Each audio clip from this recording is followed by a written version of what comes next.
I'm furious, and I'm not even probably in the same country as where he's at right now. So like, I could only imagine. What is going on, everybody? I am Wyatt and you're watching Wyatt Reacts, and in today's video I'm going to be watching why Sick Boi is off all streaming platforms / YouTube of Ren. I got a lot of positive feedback from my Kujo beatdown reaction that I did just yesterday, and I got so many recommendations for stuff to start for, and I really want to check this out. This was the biggest thing that people were saying to maybe check out, to know like why that video was so big or what the meaning behind everything was, because when I watched it, like I said, I had no prior knowledge. So this video will kind of clue me in on what happened, or why he said what he said, and how it just had that kind of presence that it did. I want to check out this. After this video, I will be actually reacting to some of the music videos that he's done and what you guys had in the comments, so look forward to that. But I wanted to watch this video because then I can have more context on everything, and hopefully you guys kind of enjoyed that, because then I can actually dive deeper into Ren's story and his music journey and all that kind of stuff, because I got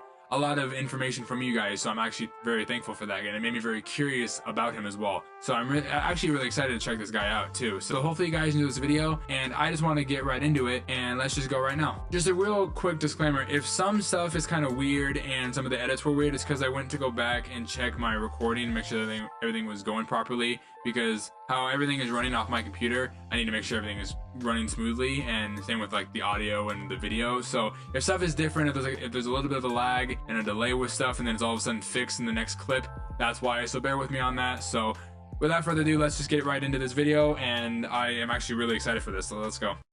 This is a video that I never ever really wanted to have to make, but it's very important for me that I do. All the time, artists all over the world pour their souls into their work, and that work is tainted by money or greed. That's a very lot of true. People have been asking me the question why Sick Boi has disappeared now, as well as YouTube on streaming services. It's a video that was very close to me. It's a video that told my story about my health. It's a video that told the story of many other people who have been gaslit by the medical community. Wow. It's a story of greed in the music industry, ironically, funnily enough. It's also a song that I poured tens of thousands of pounds into for a music video, for promotion. It was also the leading title of the only #1 album that I've got, so I was very, very proud of it. And we'll no longer have that song, guys. And I want to go into the reasons why. Also, I do recommend sticking around to the end of this video, because I've got a very exciting announcement about all of this that relates to all of this right at the end. People who have been following me for a while, they'll know the sort of person I am. They know the principles that I have, and they'll know how I treat other independent artists. So they'll know why it was so important for me to have to make this video. And I want it to be as unbiased as possible. Obviously, I'm emotionally affected by it, and that may leak in, right? But I want to share. Which I think most people are very emotionally into things, right? Some people, I feel like some artists, you know, they have that kind of personal feelings for things and those emotions towards things. So I feel like that's common. I like the fact that he's, because like I said, I'm watching this before I react to any music videos, so I don't know which one will be uploaded first. After my Kujo beatdown, I'm watching this basically a day later, so I don't know exactly who he is, but I can already tell, honestly, different vibes from like that music video, honestly. So like I feel like he's the type of person that just, he has his morals, he stays to them. He honestly, he feels like a chill dude, and I like his energy so far. So let's just get back right into it. Share entire clips of these conversations so there can be no doubt. Also, if Kujo and his girlfriend want to share any more screenshots of other those conversations, I encourage them to, because I believe that this should all be public knowledge, so there can be no doubt. So that was Kujo and his girlfriend in the video. Words from it. I would like to. I was joking, but it actually was. Or was it? I mean, let me know in the comments, because I think that was his girlfriend. Back in 2022, I buy a beat from BeatStars, right? For anyone who doesn't know, BeatStars is a platform that connects producers to artists who need beats. I do produce most of my own work, but I wanted to find some hip-hop beats for inspiration. What I would usually do is buy a beat, arrange it slightly differently, tweak it myself, add my own vocals, add my own layers and stuff like that. I find this banging beat, that's pretty cool, right? From a producer called KUJOBEATS, which I buy an unlimited license for. This is all very important to keep in mind for later on, right? I buy an unlimited license, which means that I am able to put it on all streaming platforms and get as many streams as I want, and all recording on platforms like YouTube, etc., right?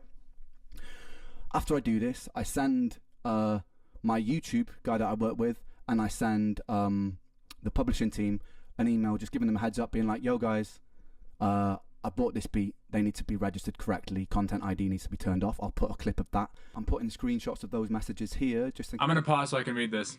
Hey guys, because Sick Boi was a licensed beat, thought I'd send you guys this to make sure nothing will be breaching the contract. We'll need to turn content ID off when distributing the audio and visual. Okay. In case Kujo claims I never did this, I did do this. I also went the extra mile and messaged the team and said, look, we need to credit him on Spotify credits and stuff like that as well, because sometimes artists don't always fully credit producers. I think that I always forgot to do it in the YouTube description for like the first month or two, and then I updated it, and then he was fully credited the whole time, right? Okay. That was just a lapse, because there was a lot going on. I was in Canada treating and stuff. But anyway, he was credited fully, like very soon in everywhere, and as far as I was aware, registered everywhere. So I don't think anything of it, right? Also, in the BeatStars contract, it says very clearly that the person selling you the beat has to own. Should I read this? I don't know if I should read this or not, because that's a long note. I feel like it's important. Should I read it? I will read this when I edit and everything. But dang, but that's the thing. Most producers honestly are like that though. There is that kind of obviously that restriction, that contract that you have to kind of follow and everything. I'm not in like that music business, but I feel like that's. I mean, I practiced and I tried, and I mean that's real. I mean that's true stuff right there. The beat, and if there are any elements of the beat that he doesn't own, he has to let you know. This is very important to remember for what is to follow as well, right?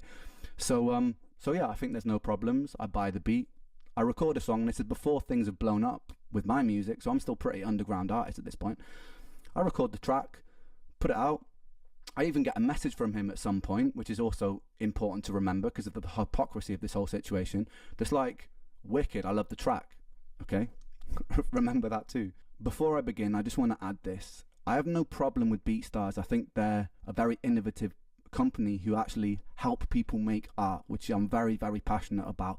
I've never really even heard of BeatStars. I think I might have in passing. Into could be clearer, because we're now in a situation negotiating older tracks bought from BeatStars. I would love to talk to the if anyone from there is watching, I imagine they will be at some point. I would love to talk to the CEO, founder of BeatStars, face to face, just because I want to understand how something like this could have happened, and I want to understand why it escalated the way it did, because from what I've heard, he's someone who cares a lot about artists, and someone who creates a platform like that I think must be very passionate about music. I'd love to chat to you if you're listening, and I'd love to figure out why this happened and how we can stop things like this happening in the future. I also think that there needs to be a bit more stringent checks on if people are selling unlicensed samples, because then things tend to get a little bit sticky like they have here. Anyway, that's it. I have no problem with BeatStars, because I'm not interested in going to war with them, because I think that it's really cool that there's a platform like that that exists for artists and producers to be connected. Just thought I'd put that out there, make that clear.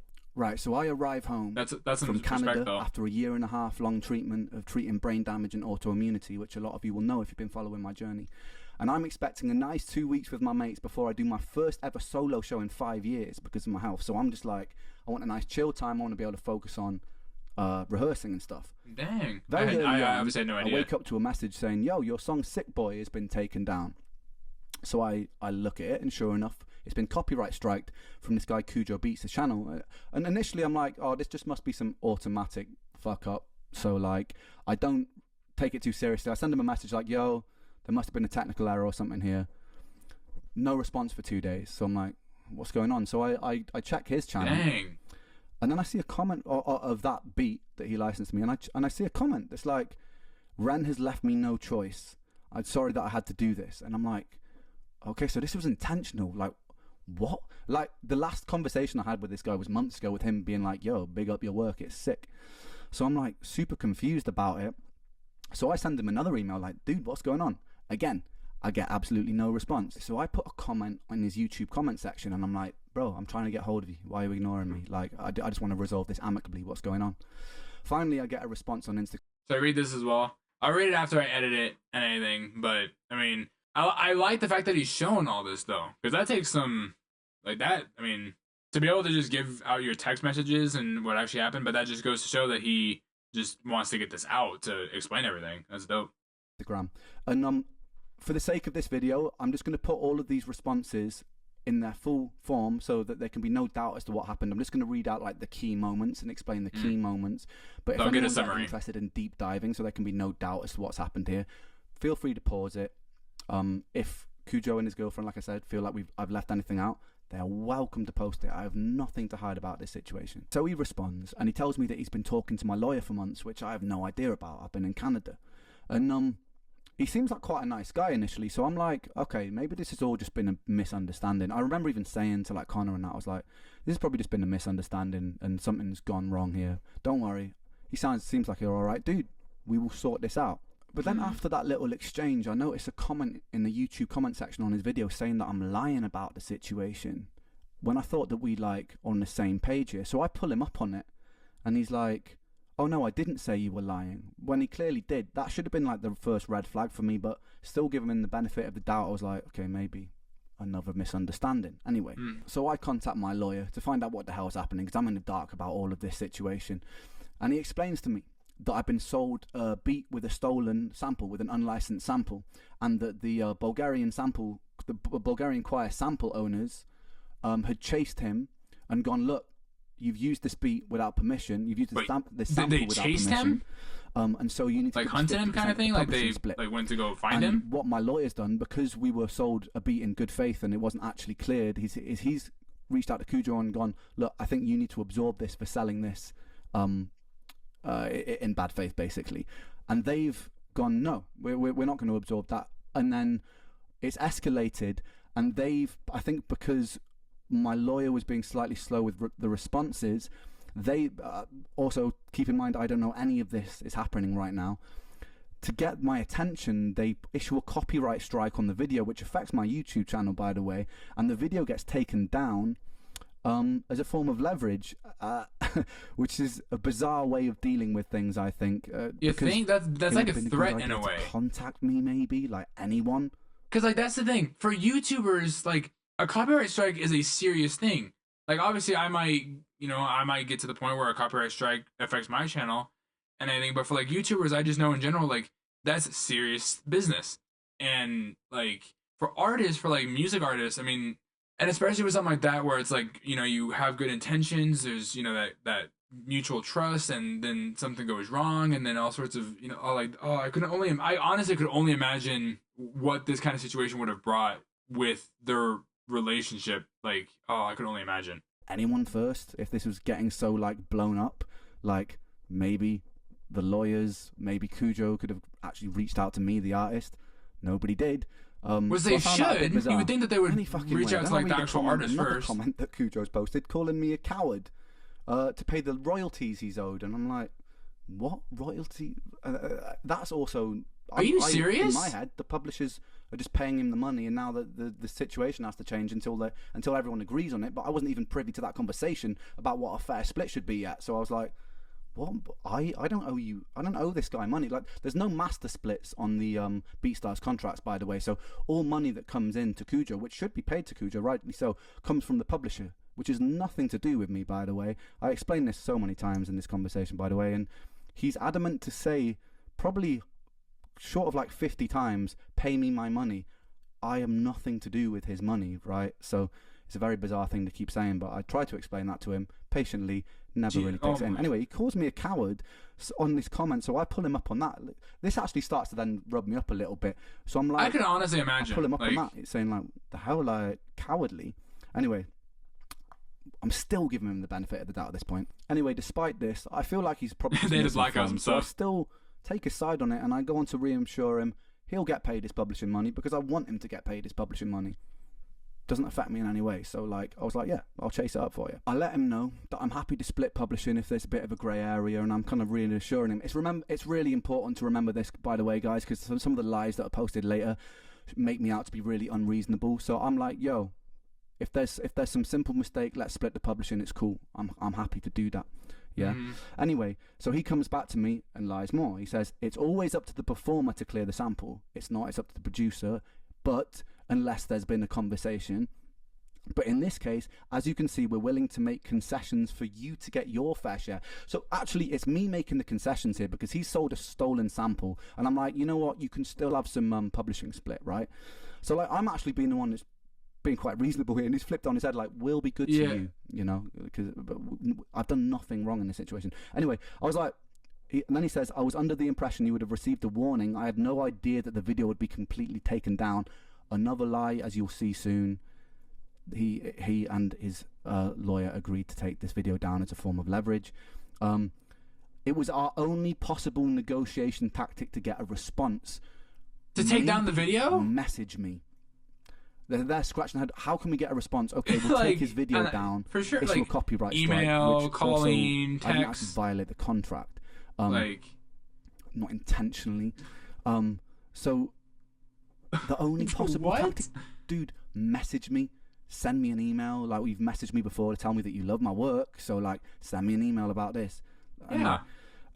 He says he also wants to wrap it up immediately and get the song back online. Another lie, as you will see later on, because he decides to stick to his guns and use the video as leverage. Anyway, the plot thickens. I get an email from their lawyer, and I'm not going to share it in case they start claiming I'm sharing things I'm not supposed to. But I get an email, and it says, on top of the publishing split, they want a £3,000 payment, right? They want a 15% retroactive split of the master, which has nothing to do with publishing, which means like 15% of everything the song has ever made since it came out. Retroactively, oh my God. So since it's come out to this moment and then into the future, when I've paid for an unlimited sample, unlimited license beat, and with that you're talking money from record sales, you're talking money from streaming things, you're talking all of that when they haven't put any effort into promoting the song. He's made a beat and he's stolen part of the beat, and he wants 15% of everything the song has ever made for that, plus the £3,000 advance. That's outrageous. I wasn't going to give him that. But well, no. because like I may have been slightly open to negotiations if they hadn't used the song as leverage and actually treated me like a decent person. I hadn't put like lies about the situation, right? But nah, out of principle, I wasn't going to agree to that. And also to clarify, when I've been in rooms with producers and we've made a song from scratch, I've done a lot of like 50-50 splits, or I've done like 25-75, or with other collaborated artists. We just agree on a split that's like 50-50, 25. So, you know, like 50% isn't outrageous. Most contracts kind of have that kind of aspect. What's outrageous is that they already sold it with an unlimited license right from the get-go. So you go into BeatStars thinking, I'm buying an unlimited license for this much money, right? Yeah. And I was broke at the time when I bought that beat. So it's like you go into the situation buying something, and then later on down the line it can come back and sting you if they go, oh, this slight thing, well, we found a loophole here, which means then now you owe us all this money, right? So it's like, it was kind of unfair because say you buy a painting off somebody for £10, and then the price of it rises exponentially because maybe the painter dies or something, or he becomes really popular. You don't then just go back to the person you sold it to and go, oh, that painting's worth like 20 times more now, give me a bit more money for it. Because the transaction's been done. And that's kind of how I felt about the BeatStars thing. It wasn't about me losing money, it was about the principle of like... And for like, for artists, you know, like, obviously, like, the difference with that is like, paintings can obviously go higher in value, but like, with music, and I think the more streams it gets, the more plays it gets, the more downloads it gets, and just the more popular it gets, the value of the actual song and the actual everything of it goes way up. So with that can be way more like stingy on their part to, you know, obviously coincide with his whole issue. Like, that's the main difference between that. Paintings can go up, but like, it's not as, the prices don't go up exponentially. Obviously the artist can go up too, and then obviously the price of the painting can obviously go skyrocketing. But artists, if they really go up, there's like multiple songs that just kind of pop off and all that kind of stuff, and the beats that obviously go from that same company, like in that same like studio, then they could just do what they did and just be like, oh, they're way better now. I want at least like a decent cut off of that. You know what I mean? Like, no, like, are you serious right now? Like, no.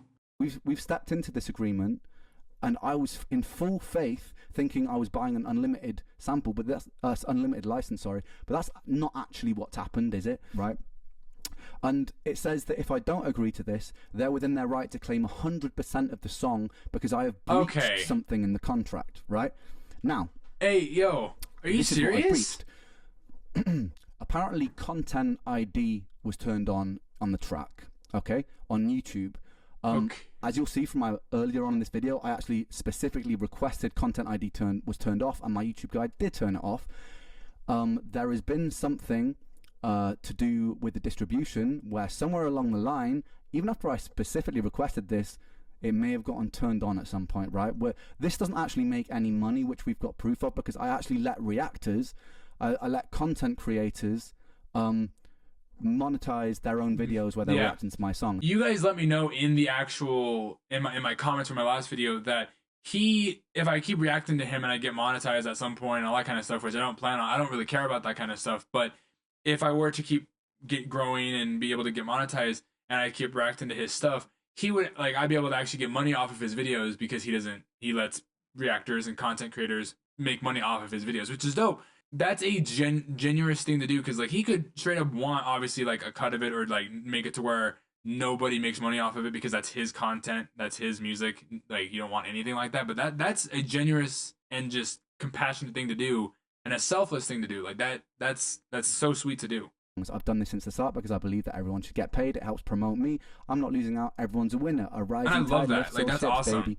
So like, that's awesome. I'm like, they're using this as leverage, but legally, but thus is the world. They actually had something to lean on with that. So they were like, look, if you don't agree to these terms, 15% retroactive master split, this share on publishing, and a £3,000 advance against the master, we're going to take 100% of what you own. At this point, I'm obviously pretty annoyed. I could only imagine. It's pretty understandable. I really could. Anyway, at this point, they've got my attention, so there's no reason they need to use the video for Sick Boi as leverage, right? So I give them a fair warning. I'm like, mate, if you don't put the video back up on Friday, I'm going to have to put a public post explaining why it's down. And I give him a fair warning, which is also important to remember, because later on he plays the victim, saying that I've put a post encouraging my fans to bully him, which I didn't. I gave him a fair warning about it. I never once encouraged them to bully him. I just needed to explain why my video was down, because this was proper stressing me out, and I feel like I didn't want to be silenced about the whole situation. The time comes around, like, I put the post out, and I'm always still thinking for like a positive solution here. So I have like a brainwave of like, oh, I've got a brilliant solution, right? So I approach him and I'm like, dude, look, I know that things got complicated here, but out of principle, I don't really want to budge on the master split for this thing, but I've got a much better idea, because a lot of my fan base are like now giving him, because I put the public post out, a lot of my fan base are giving him grief, and I'm like, you know what, I want this guy's life to get ruined because of this. Like, despite how frustrated it's made me, I don't want this guy to get ruined. I don't want him to get abused about it. I just wanted to get the song back. That was the thing. So like, I sent him a message. I'm like, dude, look, I thought of a thing, because I am a man of principle. I didn't want to bend to threats and stuff about the song being claimed 100%. So I'm like, I've got a much better idea. Let's make a song. We'll split it 50-50 down. That's a generous thing for him to do, though. Like, everything, a song from scratch. Then if we do that way, it'll be like a fuck you to the industry. Yeah, you and me on a track. You'll make way more money this way because it's 50-50. You'll also get my fan base on your side. It's going to be a great thing, because I'm always like, I want to look forward. I don't want to look backwards. I don't want to look at all these things that happened in the past. I'm like, this is actually going to make me even more.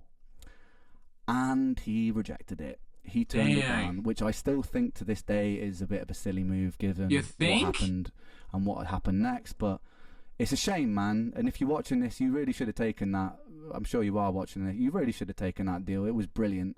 Not only would it set you up with way more money, which is obviously what you most care about in this situation, but it also got loads of my fans on your side, which would also, because I was saying, it would have made him popular because of it as well, and you'd have come out this looking good. Shame. I offered you that olive branch. I offered quite a few olive branches on numerous occasions, which you weren't interested in. Then after that, there's a post on Instagram saying that I've stolen samples from people, which is bizarre because I never have.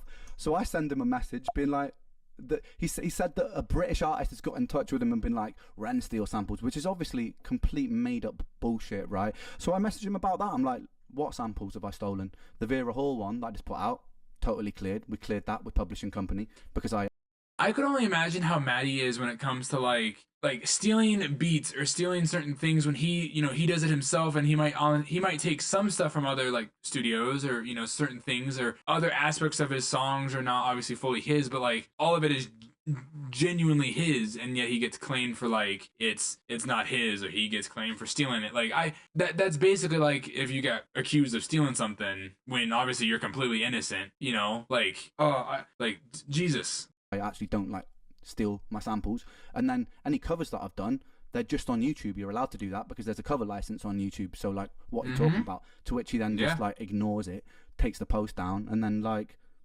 and then just goes on some other fucking tangent. So it's like kind of grasping at straws here to make me look like the bad guy. So we arranged to have this call with the lawyers and Kujo, and I'm actually really excited to have the call because it's the first time I can talk to Kujo face to face, deal with this like grown-ups, like adults, and talk to each other.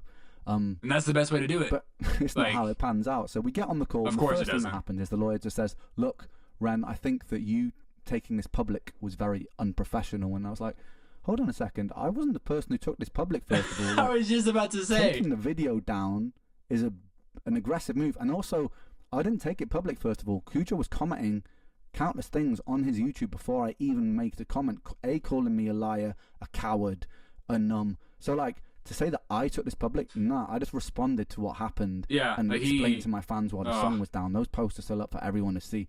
I can only imagine how he felt in that moment. Still, like in that exact moment, he probably felt so much rage or like, just disgust. We got into it straight away with me like having to be like, I put it straight and everyone was like, okay, yeah, fair enough.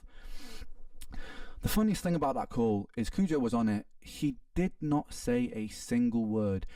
Even when I like addressed him with questions, his lawyer would interject and go, "I can answer that," and I'm like, "Yeah, I kind of want to talk to the person who's like, you know, like an adult. I want to talk to this person." And then my lawyer there's even a moment where my lawyer's like, "Look, I want to address this question to Kujo. Do you actually feel like this situation is fair?" He says nothing, and the lawyer interjects again. So for that whole call, which, you know, took about half an hour, 40 he got minutes, babied. He didn't say a single word. Entire and thing. I thought that was disrespectful. Yeah, given like the circumstances. He later said, especially with lawyers involved, and it's such a serious matter. Like, to me, once you get lawyers involved, that becomes an adult matter. Getting those kind of people involved, their professional opinions and their help, that is something that you then need to actually face to face deal with, not pan it off. I get that that's what a lawyer's job is, to obviously help their client, make sure that they're not saying something that they shouldn't say. I get that, but in his kind of situation, they need to handle it like adult. Like that would make me so mad. I'm furious, and I'm not even probably in the same country as where he's at right now. So like I could only imagine. Claimed that it was because he doesn't legally know enough and it should be between the lawyers, but no, man, like regardless of your legal knowledge, we can still Did he say man-child? Like adults. Like I'm not here to try and like intimidate or anything like that. I want to talk to you like a grown-up, brother. And that didn't happen. I wasn't afforded that luxury. I was talking a fair bit on that call about how I felt about the situation and what I felt was right. And I also said on that call that I didn't think that a retroactive split was right, because of all the reasons I've mentioned, but it is what it is, man. And then we came off the call and I felt pretty let down by it, to be honest. This is where the plot gets even more ridiculous, and I'm sorry this is a long video, guys, but this is mad, and this is emotionally exhausting, this bit. So I read a bunch of comments on Instagram from this person talking about the contract, saying things that aren't actually in the contract. I'm like, who the is this? So I message him and be like, yo, by the way, you're misinformed. The contract actually doesn't state that it's on me to clear the samples. Then I click on the profile, I realise that it's Kujo's girlfriend, so I immediately unsend all those messages. Because to be honest, look, he was getting grief from my fans, and I think to myself, you know what? He needs someone supporting him, even though that he's been an arsehole. I don't want to like start messaging his girlfriend and shit, whatever. I'll leave her out of this. But she sees that I've unsent the messages, and she instigates the conversation, says, have you done an oopsie? We start chatting for a long time. We'll put those messages. Once that kind of like, oh, that would make me so mad. They start talking like a child. Like it's okay to talk like a child in certain situations, but that kind of way, like, oh, did you do something like that you didn't want to do, or was that like a boo-boo? Like, are you serious? Like, am I getting more mad than I should be at like his girlfriend? I don't know. that would make me so angry. It's not that I don't like that kind of stuff. Like, depending on the situation, that's fine. It depends on the circumstances. If it's like relationships with someone, that's different. But like in a serious circumstance like that, what he's going through, that no. And especially with something that she's like, I don't even know if she's technically supposed to be involved with that. If she's not, then why did she didn't even need to technically be involved in this? Messages up so that you can read it. It actually ends up being, it seems I'll to me read that when I edit. like it's like semi-amicable after a while of talking to each other. Like you can pause this and read this if you want.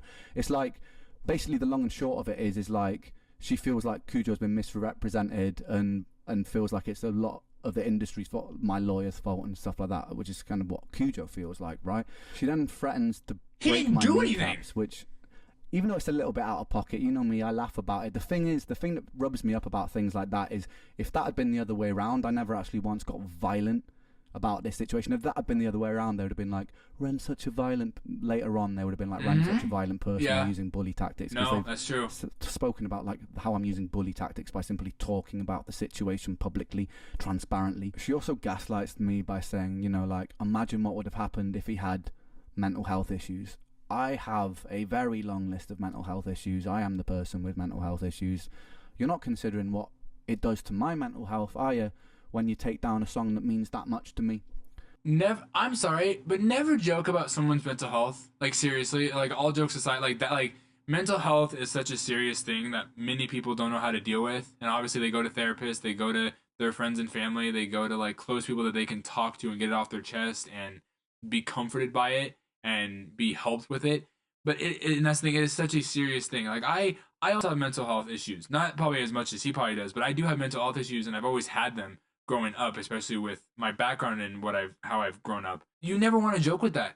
Yes, some people might be faking, but I genuinely think, from after listening to him for as long as I have, honestly, for this video, he genuinely seems like such a caring, supportive, just amazing person. He doesn't feel like he would like do anything to misjudge you or to like to make you hate him or to pick a fight with him or to just make his career go down. He genuinely seems like a good person, and I don't see how you can joke about someone's mental health if he genuinely has them. And if he does, which I think he honestly does, because this is the only video that I've only seen from him other than the other one, I think that no one should obviously just target that, because there's serious causes for reasons behind that. A song that I've poured into, that I'm exposing a part of me that's very vulnerable about my health journey. Like, you're not considering that, are you? All I've done is post publicly about the situation. I've never told anybody to send you guys abuse or anything like that. And actually, if anybody's watching this right now, for clarity, even though I am very annoyed about the situation, I don't want anyone to send them abuse. I don't. You know what I mean? Like, yeah, I'm annoyed about the situation, but it's done now. The song is down. It's gone. Do you know what I mean? So, like, I'm not trying to ruin somebody's life over this. No. I'll have my own form of revenge, as you'll see at the end of this video. But I'm not trying to ruin anyone's life over this. So, like, if they say to me that I'm trying to incentivize stuff like that, I'm not, guys. I don't want you to go and abuse them, right? But it is up to me to talk about this situation fairly. So, like, we seem to make some middle ground. She's even talking to me about like her ADHD and knows that I've got ADHD, and like, you know, maybe we just got. And so I'm like, you know what? She seems pretty level-headed, right? So like, cool. You know what? Maybe these guys are. It's just a big misunderstanding, and we can figure a way to amicably sort this out. And I say to her, look, yeah, I'm happy to split the publishing, but I don't really want to split the master out of principle because I bought this, right? You know, but. Then at this point I start being like, you know what, maybe I'll split some of the master for the future stuff just to get this out of the way, even though I don't believe I should, because they've stolen the beat with a stolen sample. And that's very like, generous. If this just gets this over the line, I'm happy to split the future master. I even say that in the email thread to the lawyers and stuff, right?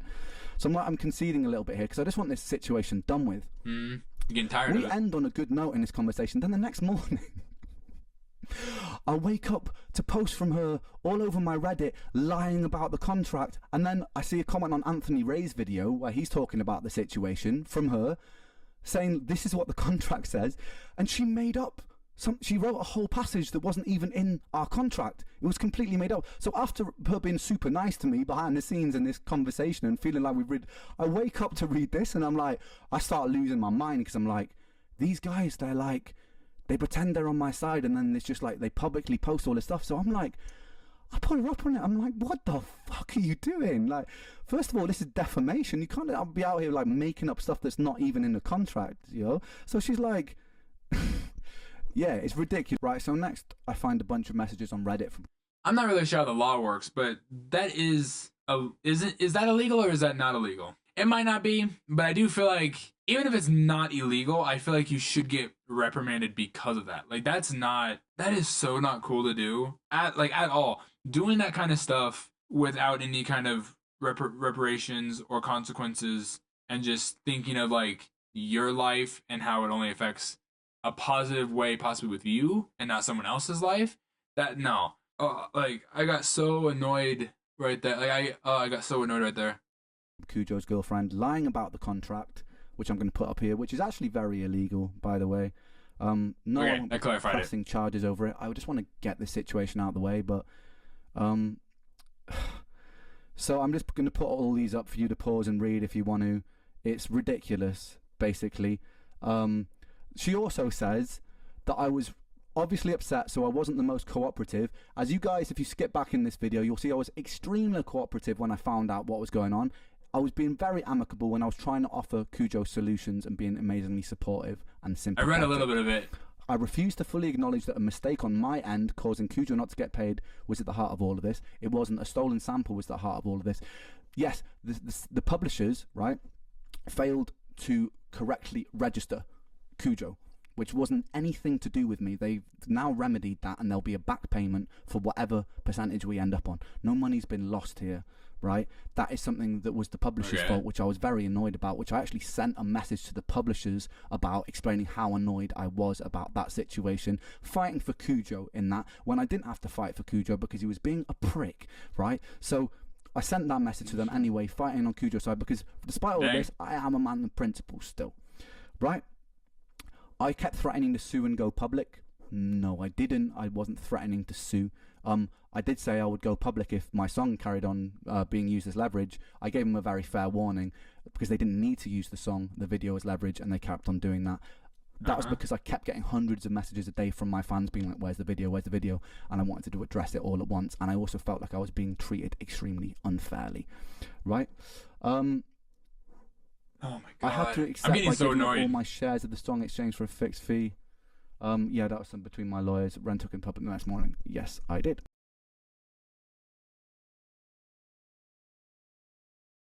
Oh my gosh!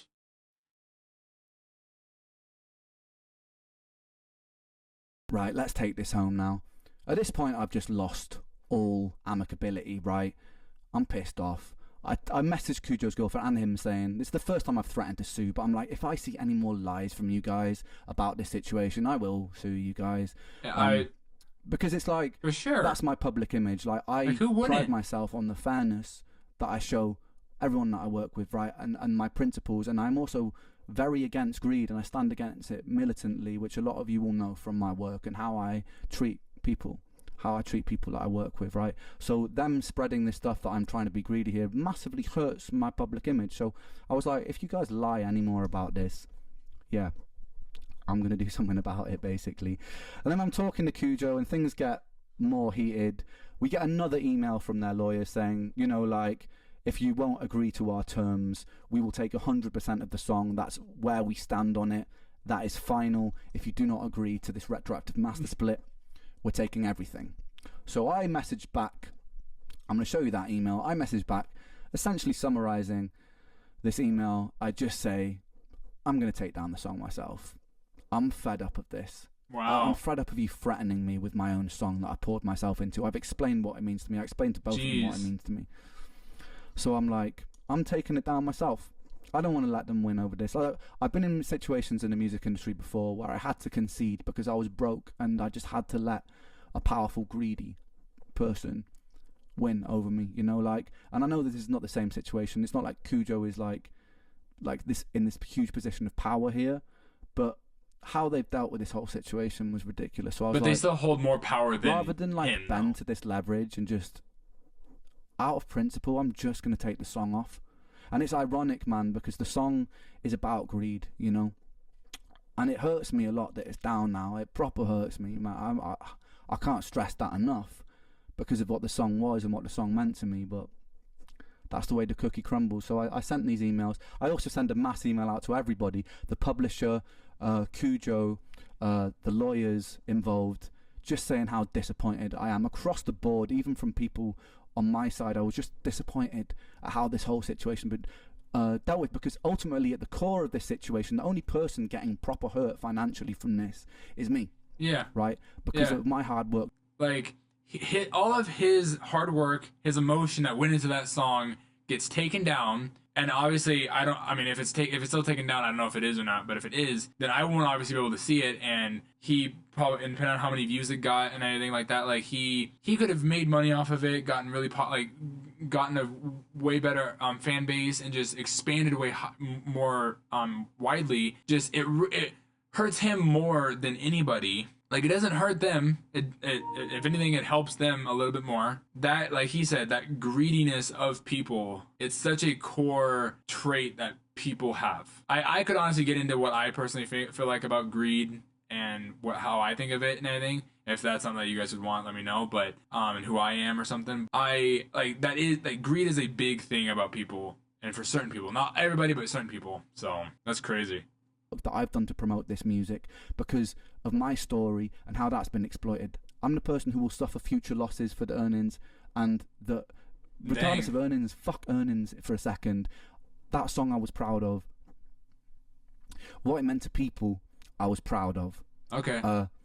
The message is so what I basically said about him earning money, he doesn't even care about that. I don't really know who he is properly, but that just kind of clarifies he doesn't really care about money. Like, obviously he wants money, but he does, like, in that kind of way, he wanted that. He liked how that song reached out to people, what it meant for people. He didn't care about the money that it built or could have made or anything like that, which that's, like I said, that's very selfless, because, you know, a lot of people, like, even if they make a really emotional, invested song, they want it to obviously grow and build up this crazy amount of money. But obviously they always hold that core, that feeling of, like, I want it just to reach people and mean something to people. But he just is like, I want it to mean something. It was hard work for me. I really don't care if it makes money, but, like, you know, that's just how it goes. Like, that's inspirational right there. That's what people need to honestly realize when it comes to that kind of stuff anyway. I get from people every day telling me, like, how much they relate to the song, how much it helps them through difficult times, you know? Like, and so many artists are capable of that. Now. That's taken away from people. So yeah, I'm pissed off. Anyway, so I sent that email out. Me and Kujo share some pretty heated words. If you're a petty person, you'll probably like to pause on some of this. It's ridiculous. I'm gonna go back really quick. I will pause with this because it's not that I like petty stuff, but this, I want to know what this kind of conversation had. Make it make sense. No, brother, I have time for none of this out of principle. To me, fatigue? Is that Spanish? I have no idea. I'm not paying you a master split. You have dealt with this like a pretty rich coming from you, mate. Talk to your terms. Let's finish this. I have multiple times. You have my terms, but that's irrelevant now. But the details anymore. Just want this to be over and get my bag. Tell what you want. So you like that. That's a crazy convo. Just because, like, they were good before. I would assume they were probably, like, decently good before, and then this happened, and then everything went downhill. I can only imagine what that's like. Ridiculous. That's one crazy. Of the things that took the piss the most that he said when I just lost my cool at this point. I lost all patience. One of the funny things he said after all this was like, if you really cared about your fans, then you would leave them the song. So he was turning it around on me when he'd used the song as leverage. He said, if you cared about your fans, you leave it up for them. Then he said, I'm letting my pride and ego get in the way because I'm not paying him money that I didn't think he deserved for selling a stolen beat, right? He's saying that's my ego. It's my ego's fault. And then he kept saying, just pay me, let me get my bag, I want the money, just give me my money. I explained to him again, like, dude, I'm not the person that pays you the money. I've explained this to you so many times. It's the publisher. And he's like, all right, cool. It finally seems to sink in that, like, I haven't stolen this man's money. I haven't taken a penny of this man's money. The publisher was at fault for not registering it properly, and they're resolving that, and then he'll get his money from the publishing. I don't want a penny of that. I don't care about that money. Do you know what I mean? Like, whatever. He deserves a bit of money for making that part of the beat. Sure. He shouldn't have stolen a sample and sold it to me. Yeah. Theoretically, he could have all of his publishing taken away, but even after all of this, I still agreed to give him a bit of a publishing split just to shut him up, man. So it's like, Wow. That's I could have crazy. been even more petty and dug my feet in there, but I just want this situation over with. So the song's down. The funniest comment that I'm going to end this on, because this is going to be some album artwork, by the way. Single artwork, sorry. This is the next announcement. He goes, "All right, peace. Your music sucks, by the way." Oh. Which is really funny, considering, you know, the message earlier where he told me that it was an honor, or it was like, it was really good to work with me. You know, funny, hypocritical, funny. But yeah, sure, my music sucks, brother. Cool. That's going to be the single artwork. That's crazy. Like, which leads me to my last point, ladies and gentlemen. wow. I'm releasing a song about this whole situation, and it's dedicated to Kujo. Kujo Beatdown. And it's coming out next week. It's coming Okay. out a week today. Okay. It's called KUJOBEATS. Yep. And I love it. We made an amazing video for it. I made a beat. By the way, the beat has no unlicensed samples in it. I made the whole thing myself. I wrote all the lyrics myself. All the beats are mine. And that'll be going up on YouTube and Spotify next week. I'll also be recreating Sick Boi, because those lyrics and that arrangement is mine. So for rightfully so, the anniversary of Sick Boi the album, you will be getting Sick Boi the beat remade, bigger and better than ever, without Kujo's input on it. So look forward to that as well. And then there's also a third song dropping. There's a little bit more positive. Next week's song is angry, all right? I'm just going to warn you there. And before Kujo and his before they start complaining about blah blah blah, artistic license here. You know what? I've said my piece. I'm not interested in ruining your life, bro. But I felt like I needed to get it out somehow, and so I got it out somehow. I feel that. And I hope you're watching this, man. And I hope you enjoy the song, because it's dedicated to you, baby. Anyway, guys, I know that this was a long video, but I wanted there to be no doubt as to where everything stood in this situation, and why you don't have a song that means so much to so many people and means so much to me. But there will be a revamped version of that song coming very soon, guys. And if you've made it this far, thank you sincerely. And I hope there can be no doubt as to this situation. There it is. That was so much more incredible than I was actually expecting it to be. I didn't know any context with obviously the song, and if you go to my reaction, like, I legitimately, like, I was so confused. I didn't know why he was saying this. Now obviously the Kujo who was tied up, and then the girl that he brought in, obviously all of it makes sense now. I am like, that music video now, and the lyrics that I was reading when I edited it, the beat, and I commented on the beat, like, it was fire. It was a fire beat. I could, like, it was so much, this video gave me so much more clarification on who he is and the style of music that he does, and like his actual, like he said, his morals and his principles that he goes by. You can really just feel that the generosity that he was willing to give them to take down the video. He didn't have to, he shouldn't have, he didn't obviously deserve to need to take it down, but yet he took it down because that's what, obviously, he just wanted it to be gone. It took so much of his life away. Obviously, I don't know how long of a span that took him, but it took so much of, like, time for him that he was like, I just want this to be done, which it can be draining. This video made it known that, like, hey, the hard work that someone can put in and it to be lost, that he put so much determination and grit into it for the public, not even for the money, but for the public. It's disappointing on the producer, or like on Kujo, because that's on him. That's not Ren's fault. That's like, he did everything. And he put everything into that music video, or into like every kind of music that he did, and that was his one that he was probably like really proud of. And yeah, for it to get taken down is insane to me. Like I said, I haven't heard it, but I could only imagine what it sounded like, you know, especially with his mental health issues and what he has gone through and all that kind of stuff. And so I honestly kind of want to check out maybe the stuff that came out. Hopefully I can check that out. I enjoyed this clarification video. Thank you guys for recommending this to me, because I was probably never gonna watch this because it looked like a longer video. I didn't know if it really had correlation with anything, so thank you for this recommendation. I actually, like I said, I will be checking out other music videos for him. I think I'll be doing Hi Ren, and what was the other one that you guys recommended to me? But then you also guys told me to check out Sick Boi. I just looked it up and everything because I couldn't remember what video it was, and that just means that it wasn't taken down or it got put back up or however that worked. I like his energy. It was a complete misinterpretation of what he was in the first music video. I had no idea who he was, and this really opened my eyes to who Ren was, and I loved it. You could just tell he was such a amazing person with this explanation and with this just story about what happened, and for him to go public with this is also really inspirational in its own way. So I really enjoyed this a lot. Thank you guys again for this recommendation. If I can't say it enough, I will be checking out more of Ren here soon, and hopefully I can get it out. But hopefully you guys enjoyed this video. Hit that like button, hit that subscribe button, turn on this post notification bell, and I will check out more of Ren's stuff, and hopefully you guys can stay with me on this journey. Like I said, I will be posting a lot of other things. Leave in the comments of anything that you guys want me to check out, anime, movies, anything, other artists. I will love to check it out, and hopefully you guys enjoy this video, and I will catch you guys next time for more songs or more anything. So peace.